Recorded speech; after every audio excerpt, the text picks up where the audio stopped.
Bismillahirrahmanirrahim. Alhamdulillahirrabbilalamin. Assalatu wassalamu ala sayyidina al-karim. Alhamdulillah, pada kesempatan hari ini kita akan mengkaji lagi hadis arba'in, hadis yang ke-15, dari hadis arba'in nawawiyah. Langsung saja kita baca hadisnya. Hadis ini adalah dari sifat-sifat keimanan, hisnul iman, di antara sifat-sifat keimanan. An Abi Hurairah radhiyallahu anhu, dari Abu Hurairah radhiyallahu anhu, anna Rasulullah, sungguhnya Rasulullah, qala man kana yu'minu billah wal yaumil akhir, barang siapa yang beriman kepada Allah dan hari akhir, falyaqul khairan aw liyasmut, maka berkata yang baik atau diam. Wa man kana yu'minu billahi wal yaumil akhir, barang siapa yang beriman kepada Allah dan hari akhir, falyukrim jarahu, maka muliakanlah, falyukrim, beri kebaikan, jarahu, tetangganya. Wa man kana yu'minu billahi wal yaumil akhir, barang siapa yang beriman dan kepada Allah dan hari akhir, falyukrim dhaifahu, maka muliakan tamunya. Dia akan muliakan dhaifahu, memuliakan tamunya. Hadis ini diriwayatkan oleh Rawahul Bukhari wal Muslim, diriwayatkan oleh Imam Bukhari dan Imam Muslim. Di Imam Bukhari pada hadis pada kitab Adab nomor hadis 5672, kemudian Kitabul Iman pada riwayat Imam Muslim nomor hadis 47. Ahamiyatuhu, kedudukan hadis ini, Ibnu Hajar Al-Asqalani, biasanya Ibnu Hajar Al-Asqalani fi syarh, dalam syarah Sahih Bukhari, fi syarh Sahih Bukhari, dalam Fathul Bari, berkata, wa hadza min, hadis ini adalah hadis yang singkat dan padat. Dia berkata, hadis ini mencakup 3 perkara yang merupakan akhlak mulia dalam bentuk ucapan dan perbuatan, dan kita bisa melihat kedudukan hadis ini di hadis yang ke-13 ya. Kemudian lafal hadis yang ada di sini ada kata yu'minu, artinya adalah sempurna imannya, terbebas dari azab Allah SWT dan mengantarkan kepada keridhoannya. Asas dari keimanan ini adalah kepercayaan dan ketundukan kepada Allah SWT. Al-yaumul akhir adalah hari akhir. Al-yaumul akhir, hari akhir atau hari di mana dibalas segala perbuatan manusia.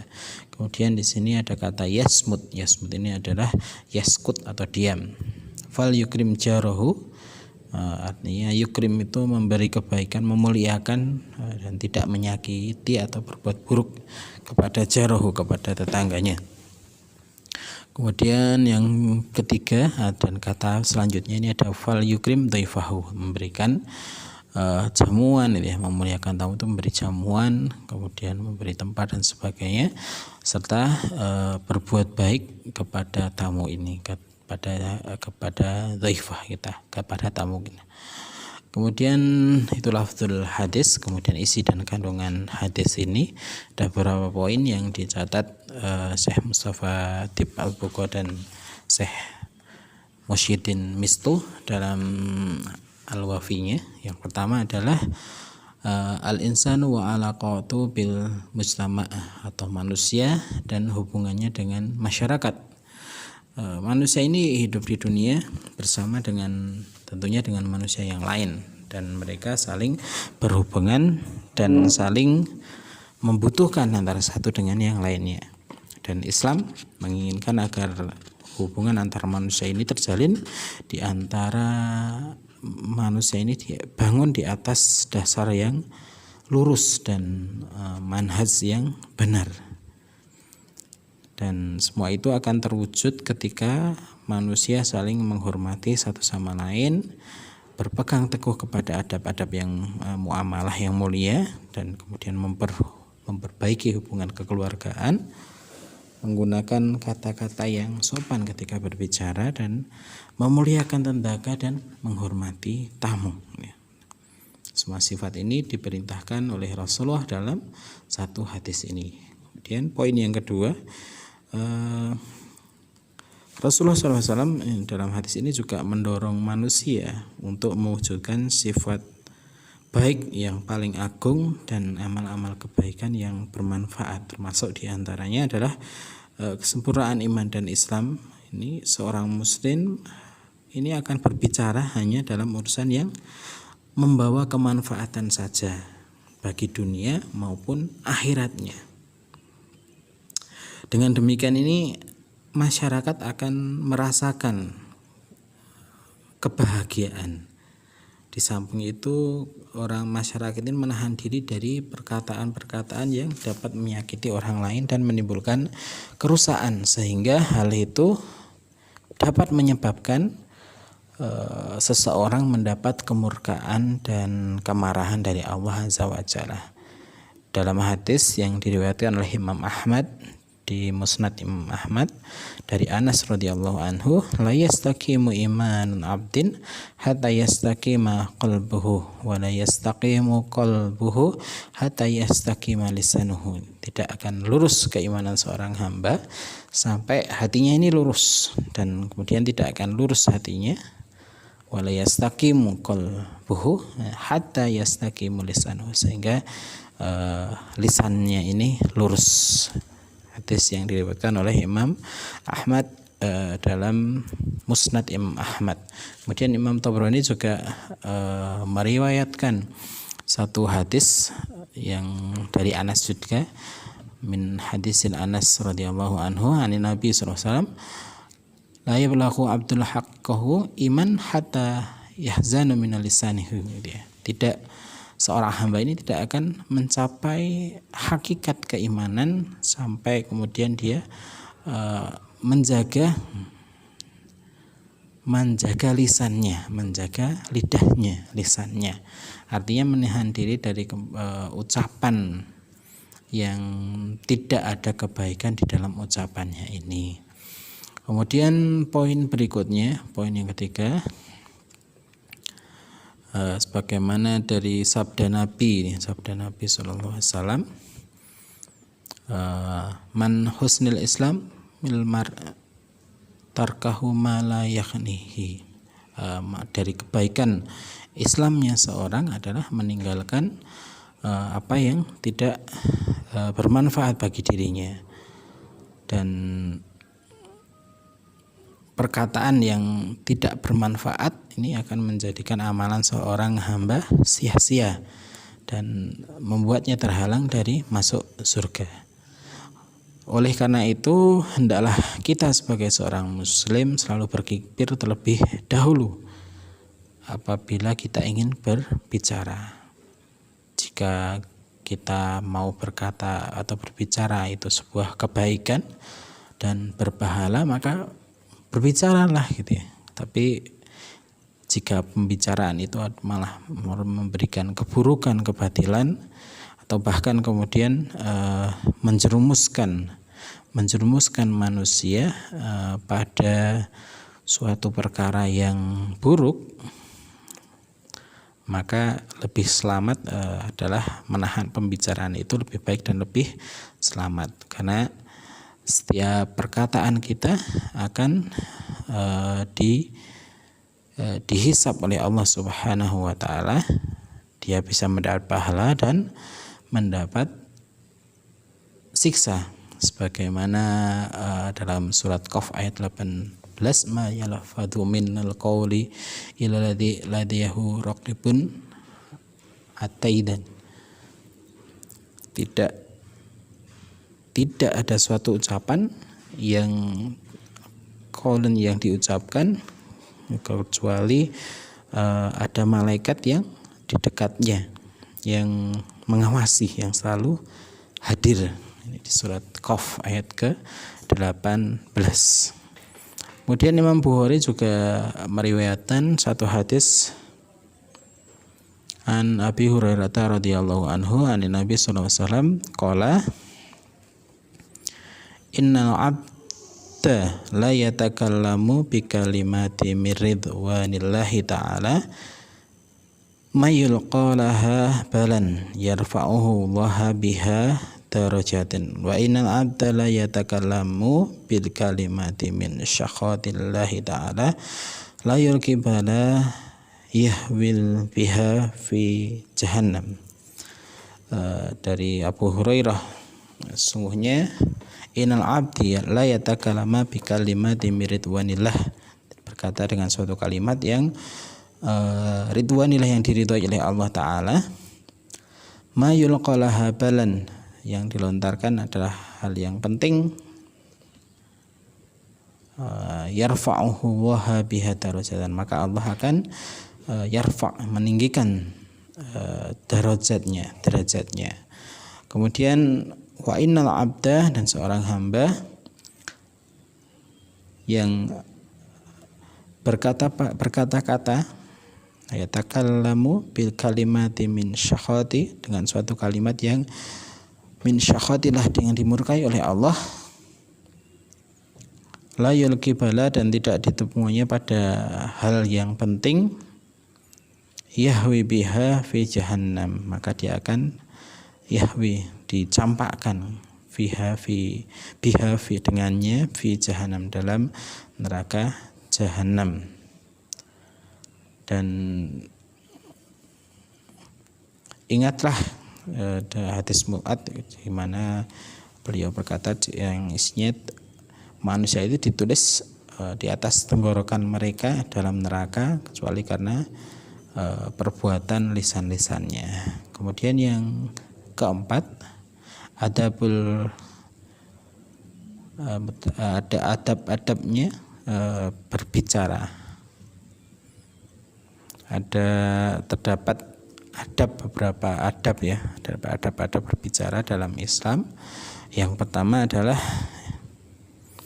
hendaknya seorang muslim ini berbicara hanya yang bermanfaat saja, serta menahan diri dari ucapan yang diharamkan dalam kondisi apapun, sebagaimana firman Allah Subhanahu wa Ta'ala ketika menjelaskan tentang ciri-ciri orang yang beriman di surat Al-Mu'minun yang ayat ketiga ini, ya, walladzina hum 'anil laghwil mu'ridun, gitu, ya, di mana Allah berfirman orang-orang beriman itu adalah orang-orang yang dari perkataannya ini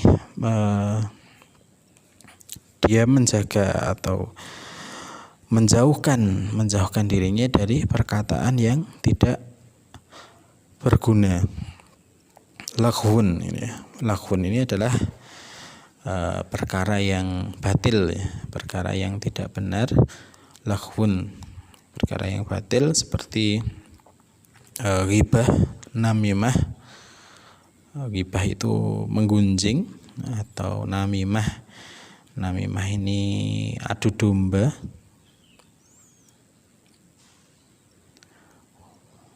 Dan tuduhan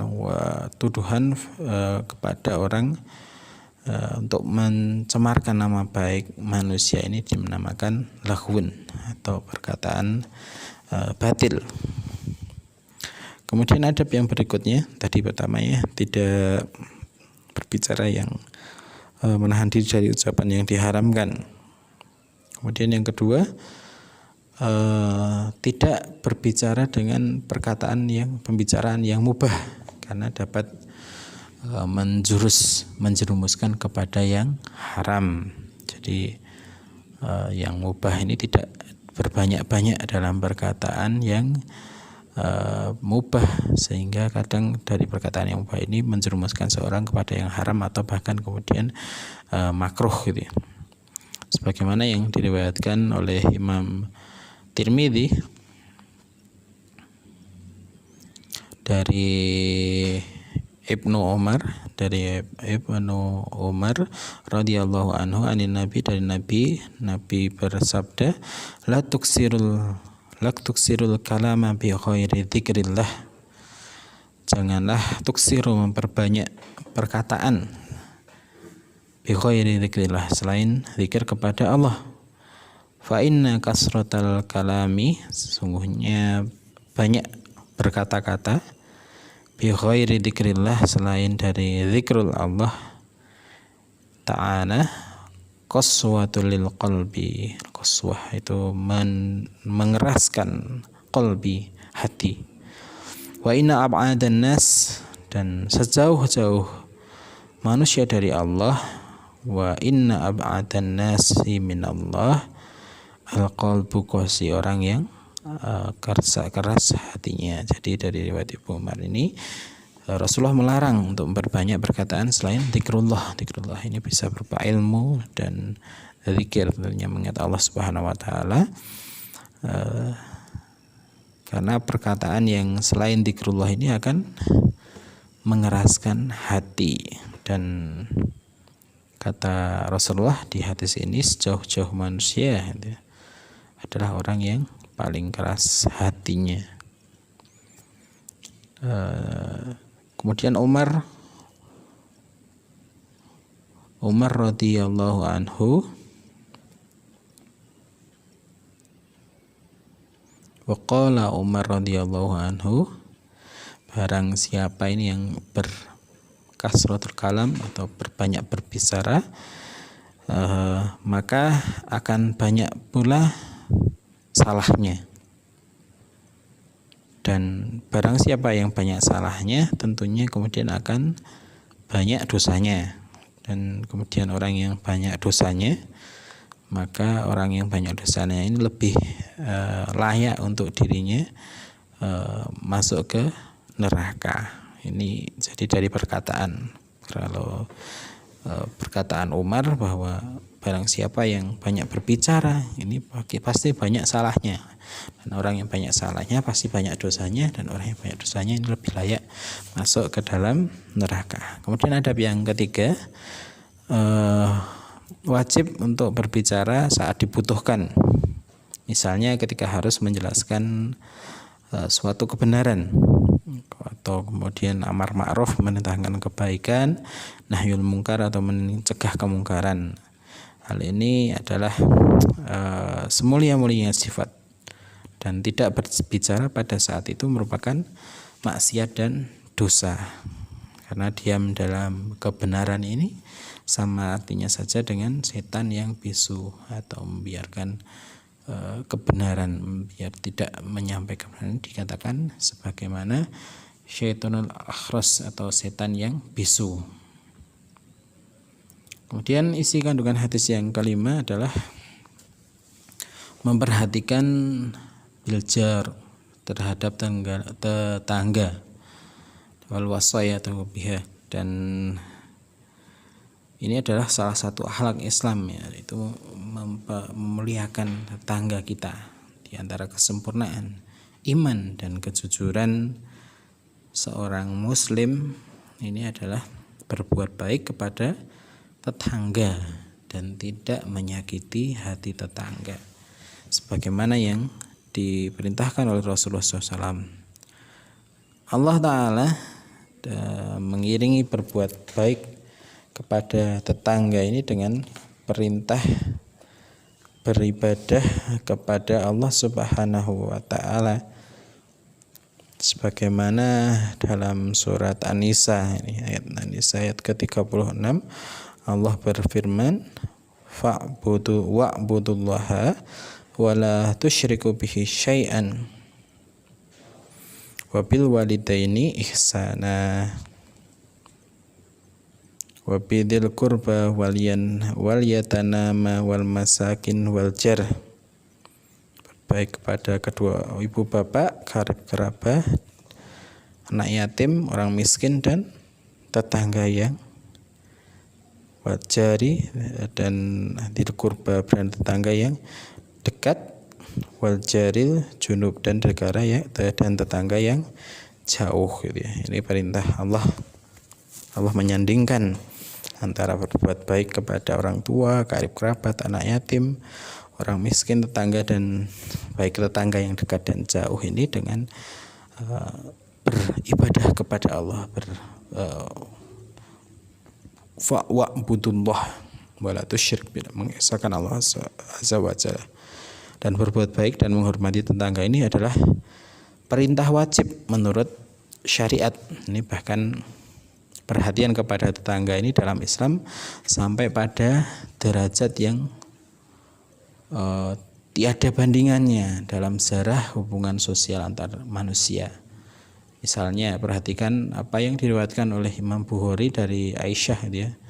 Rasulullah SAW bersabda ini bahwa malaikat Jibril ini mengingatkan Rasulullah akan hak tetangga, sampai-sampai Rasulullah menyangka bahwa tetangga ini akan mendapatkan warisan, gitu ya. Karena saking seringnya, saking intensnya malaikat Jibril mengingatkan hak-hak tetangga, dan Rasulullah menyangka bahwa tetangga tersebut akan mendapatkan hak waris karena seringnya Jibril mengulang-ulang hak tetangga. Kemudian larangan nomor hadis kandungan berikutnya adalah larangan untuk menyakiti tetangga. Dan menyakiti tetangga ini diharamkan, ya.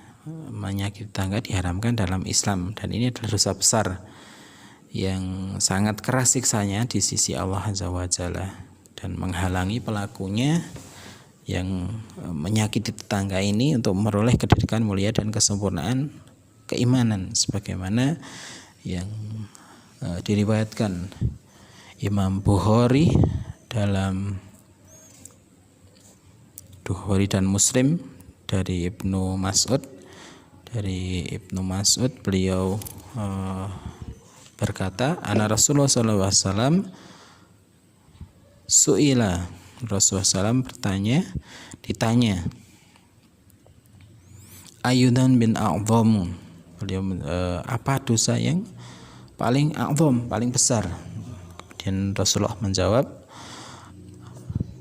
qala an taj'ala lillahi nidan wa huwa khalaqaka, dan engkau menjadikan antasya'ala lillahi niddan wa huwa khalaqah, engkau menjadikan sekutu bagi Allah padahal Dia yang menciptakan kita. Kemudian sum'ayu, apalagi? Maka Rasulullah menjawab, qala antaktula waladaka makhafata ayat ama ma'aka, kau membunuh waladaka, anakmu, karena khawatir akan ayat ama ma'aka, kau akan makan bersamamu atau makan jatah rezekimu. Nah, ini dosa yang terburuk yang kedua. Kemudian yang pertanyaan lagi, summa ayun, kemudian apa lagi? Kemudian Rasulullah menjawab, kalau Rasulullah antuzani halilatal jarokah, kau berzina dengan istri tetangganya, yaitu merayu istri tetangga untuk berzina dan dengannya, dan menyeru kesyirikan dan berhala. Ini adalah dosa yang terbesar yang disampaikan oleh Rasulullah. Dalam riwayat lain yang diriwayatkan oleh Imam Bukhari juga dari Abu Suraih radhiyallahu anhu dari Nabi, beliau bersabda tidak akan beriman dengan bersumpah ini, tidak beriman demi Allah, tidak beriman demi Allah, tidak beriman demi Allah, tidak beriman, sampai kemudian beliau berkata 3 kali, gitu ya. Kemudian ada yang bertanya, gitu, siapa ya Rasulullah? Dan Rasulullah menjawab, yaitu orang yang tetangga tidak merasa aman dari tidak merasa aman dari ulah buruknya, tidak selamat dari gangguannya. Nah, ini tidak beriman, maksudnya dalam hadis ini adalah tidak sempurna keimanan seorang, sehingga tidak bisa menyelamatkan dari sisi Allah Azza wa Jalla. Dan riwayatkan lagi dari Imam Ahmad dan Hakim dari hadis Abu Hurairah radhiyallahu anhu, beliau ditanyakan kepada Rasulullah SAW,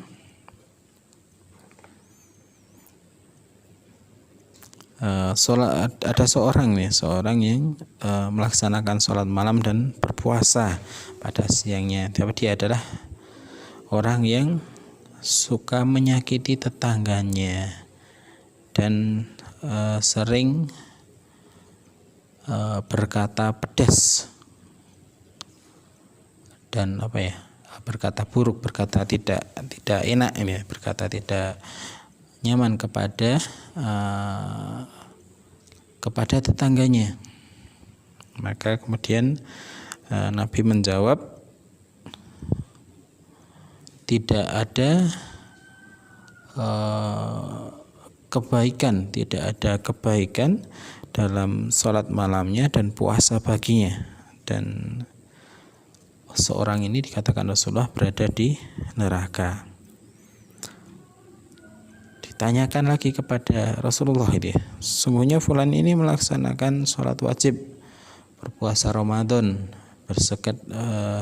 bersedekah dengan suatu yang paling sedikit, dan kemudian tidak punya amal lain selain itu, tapi dia tidak menyakiti tetangganya. Ini ada orang yang kemudian tadi melaksanakan sholat sunnah tapi dia selalu menyakiti tetangganya, maka kata Rasulullah dia berada di neraka. Tapi ada juga orang yang kemudian menyakiti dia sholat wajib, puasa Ramadan, sedekah dengan yang sedikit, artinya sedekah wajib zakat, dan tidak punya amalan lain selain itu, tapi tidak menyakiti tetangganya, maka dikatakan oleh Rasulullah orang ini ada di dalam surga.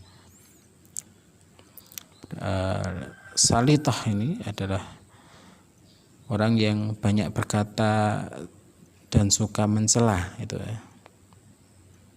Ini adalah perbandingan pertanyaan dua orang yang ditanyakan kepada Rasulullah tentang orang yang melaksanakan qiyamul lail, beribadah sunnah, tapi kemudian menyakiti tetangganya, maka Rasulullah dia di neraka. Tapi ada orang yang kemudian hanya melaksanakan amalan wajib saja, bersedekah sedikit, berpuasa Ramadan, bersedekah sedikit, tapi tidak pernah menyakiti tetangganya, maka kata Rasulullah dia berada di surga. Ini hanya karena kemudian orang yang ahli ibadah tapi kemudian menyakiti tetangganya, maka dia kemudian dianggap kata Rasulullah dia berada di neraka. Sedangkan orang yang hanya melaksanakan amalan wajib tapi kemudian tidak pernah menyakiti tetangga, maka dikatakan Rasulullah dia berada di dalam surga. Kemudian yang berikutnya adalah isi kandungan hadis adalah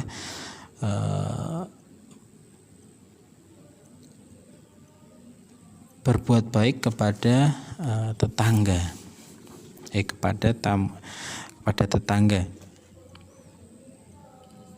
Dan sangat banyak sarananya untuk berbuat baik kepada tetangga ini sangat banyak. Yang pertama adalah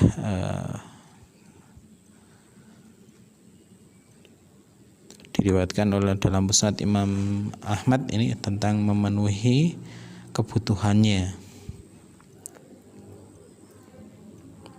Dalam Musnad Imam Ahmad ini disebutkan dari Umar, tidaklah kenyang seorang mukmin kecuali tangannya juga kenyang. Jadi seorang mukmin itu kalau dia kenyang, maka tetangganya juga kenyang. Dan diriwayatkan oleh Imam Hakim, man amana bi man bata syab'ana wa jarahu ila janbihi ja'i'un wa huwa ya'lamun. Tidak beriman kepadaku, kepada Nabi, orang yang man bata syab'ana, tidur dalam keadaan kenyang, wajarahu, dan tetapi tetangganya ila janbihi ja'iun wa huwa ya'lamun, kelaparan, dan dia wahwa ya'lamu, dan dia mengetahui. Nah, ini tidak dikatakan tidak beriman kepada Rasulullah, seorang mukmin, seorang yang mengaku beragama Islam, kemudian dia bisa tidur nyenyak padahal tetangganya dalam keadaan kelaparan. Dan riwayat yang lain dalam Sahih Muslim dari Abu Dzar radhiyallahu anhu, kasihku Rasulullah berikan wasiat kepada Abu Dzar ini, idza tabahta maraqan faaksir ma'aha, jika kamu sedang tabahta maraqan, memasak daging, faaksir ma'aha, dan perbanyaklah airnya atau kuahnya. Sumangdur ahlal baitin, kemudian lihatlah ahlal baiti jironika, terhadap tetanggamu, dan wa asibhum minha bima'rufin, dan sisihkanlah bagi mereka dengan cara yang ma'ruf. Ini dalam riwayat Sahih Muslim diriwayatkan oleh Abu Dzar Al-Ghifari, jika seorang masak daging ini disuruh memberi kuah yang banyak agar bisa berbagi dengan tetangganya. Kemudian tadi memenuhi kebutuhannya. Yang kedua, berbuat baik kepada tetangga ini bisa dengan membantu memberikan sesuatu yang bermanfaat. Memberikan sesuatu yang bermanfaat bagi tetangga, meskipun ia harus mengurangi haknya untuk sendirinya selama tidak mendatangkan kemudharatan bagi dirinya. Nah, ini memberikan manfaat kepada tetangga, mengurangi haknya untuk kemudian diberikan kepada tetangganya. Nah, ini adalah suatu hal dan tidak memudaratkan kepada dirinya, sebagaimana yang didapatkan oleh Abu Hurairah dari Nabi radhiyallahu anhu. Nabi Muhammad SAW bersabda, la yamna ahadukum jarahu ayyakhriza hasyabatan fi jadarihi. La yamna, janganlah kalian ahadukum menahan hak tetangga kalian dengan ayyakhriza hasyabatan fi jadarihi, dengan memasang kayu pada dindingnya. Maksudnya masang dinding kepada meletakkan kayu kepada dinding tetangganya ini, kemudian ini dilarang tanpa seizin dari tetangganya. Ini salah satu adab terhadap tetangga atau berbuat baik kepada tetangga. Kemudian yang berikutnya, yang ketiga, berbuat sarana atau untuk berbuat baik kepada tetangga adalah dengan memberikan hadiah kepada terutama pada kesempatan-kesempatan tertentu, sebagaimana yang diriwayatkan oleh Imam Bukhari, Aisyah radhiyallahu anha, bahwasanya Rasulullah SAW bersabda, Janganlah kita untuk meremehkan pemberian tetangga untuk tetangganya, meski dengan hal-hal yang sedikit itu ya, yang sedikit. Nah, ini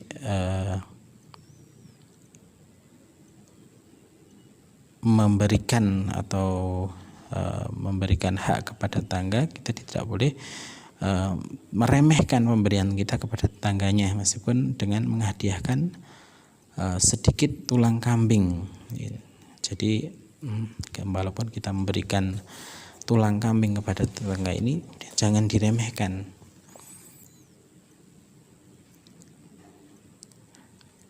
Yaitu jangan kita kemudian meremehkan memberinya hadiah gitu ya, meski hanya sedikit, meski itu hanya berupa daging kambing, yaitu tulang yang sedikit dagingnya, atau memberikan hadiah dalam segala kondisi. Ini kata Rasulullah, itu bukan merupakan hal yang remeh ya, bukan hal yang remeh, walaupun hanya memberikan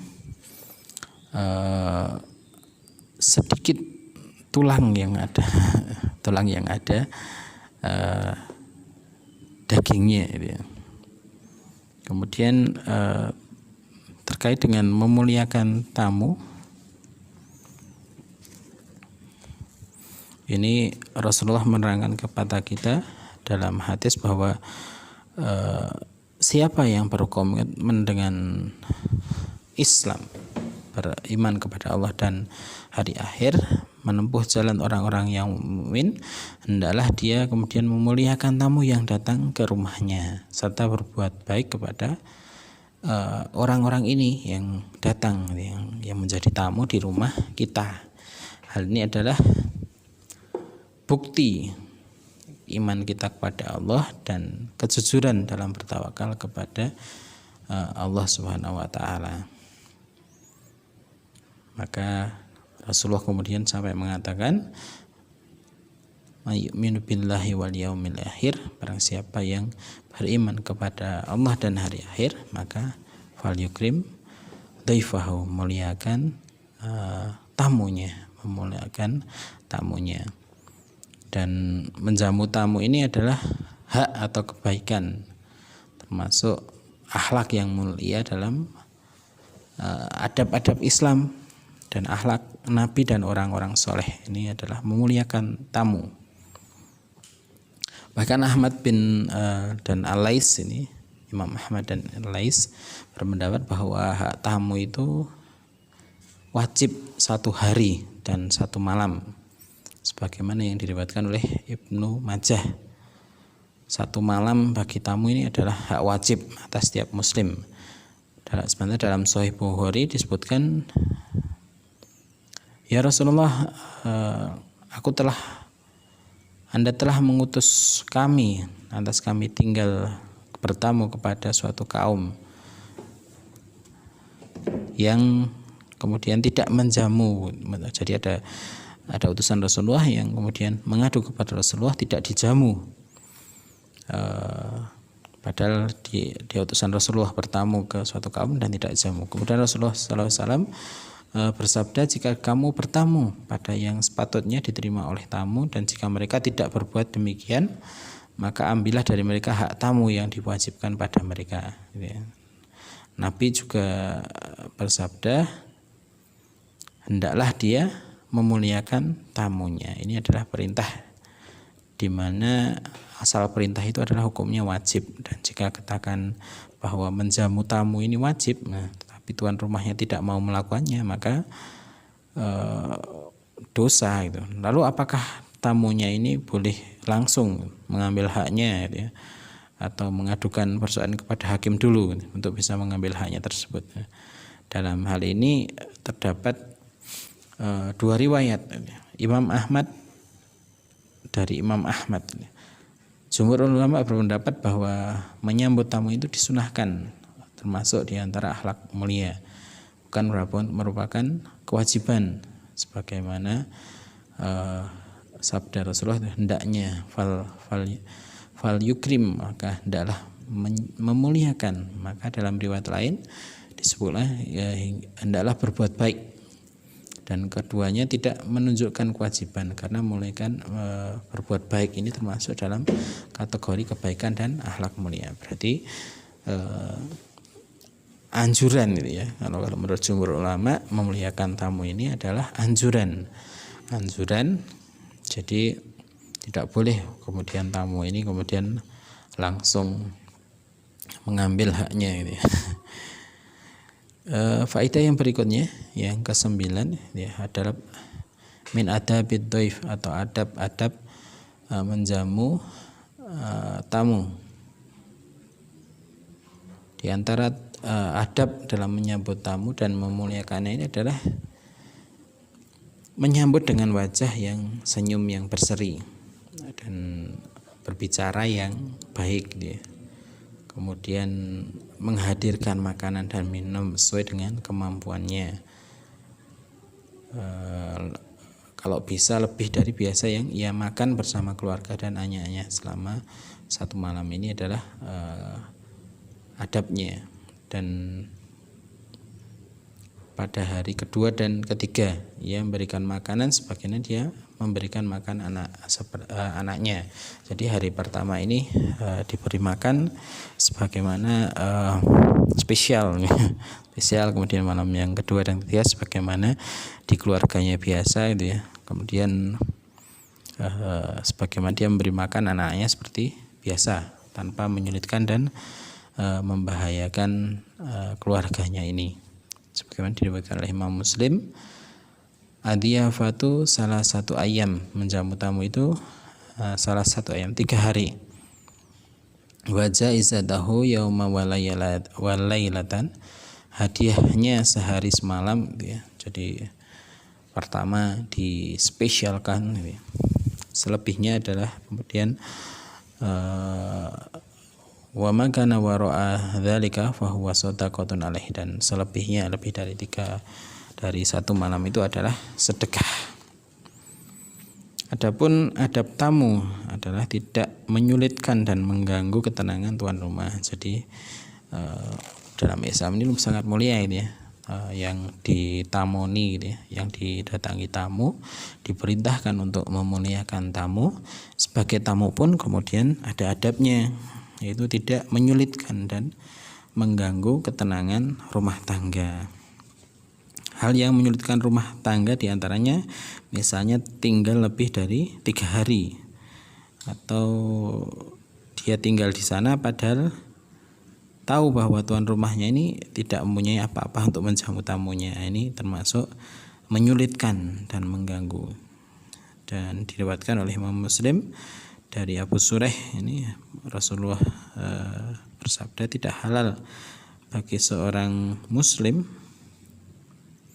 untuk tinggal di rumah saudaranya hingga membuatnya berdosa. Ini kan orang yang ditamuni diwajib untuk kemudian kalau tidak menjamu dia berdosa, tapi tamunya ini kok malah datang dan sudah tahu orang yang didatangi itu nggak punya apa-apa, tapi malah tinggal di situ. Nah, ini membuat dosa bagi saudaranya yang dikunjungi. Kemudian orang yang bertanya, ya Rasulullah, bagaimana membuatnya berdosa? Rasulullah menjawab, dia di rumahnya, tinggal di rumahnya, sedang dia tidak mempunyai sesuatu pun untuk menjamunya. Nah, dalam kondisi seperti ini, hendaklah tamunya ini segera pergi, apalagi sudah 3 hari, dan karena telah habis masa bertamunya. Ini adalah anjuran dari Nabi terkait dengan bertamu. Kemudian hikmah yang terakhir, hikmah hadis. Sungguhnya inal amal termuat dalam hadis ini memiliki kedudukan yang sangat penting. Kenapa sangat penting? Karena hal ini akan mewujudkan kesatuan kata, meningkatkan persaudaraan di dalam hati kaum muslimin, serta menghapus iri dengki dikarenakan ini manusia saling berbuat baik satu sama yang lainnya. Jadi orang yang sama kaum muslimin ini tidak ada rasa iri hati dan dengki, karena mereka saling berbuat baik antara tetangga, antara tamu ya. Dan kebanyakan kaum muslimin atau mereka ini adalah antara tamu dan orang yang dijamu. Dan jika setiap tetangga memuliakan para tetangga dan setiap tuan rumah memuliakan tamunya, maka akan menjadi masyarakat yang baik. Masyarakatnya akan terwarnai dengan kelembutan dan kasih sayang di seluruh kehidupannya. Dan terutama jika kemudian setiap orang ini berkomitmen untuk melaksanakan hadis ini, falyaqulu khairan aw liyasmut, berkata baik atau diam. Demikian kajian kita pada hadis Arba'in Nawawi yang ke-15. Semoga bermanfaat. Wallahu a'lam bishawab. Assalamualaikum warahmatullahi wabarakatuh.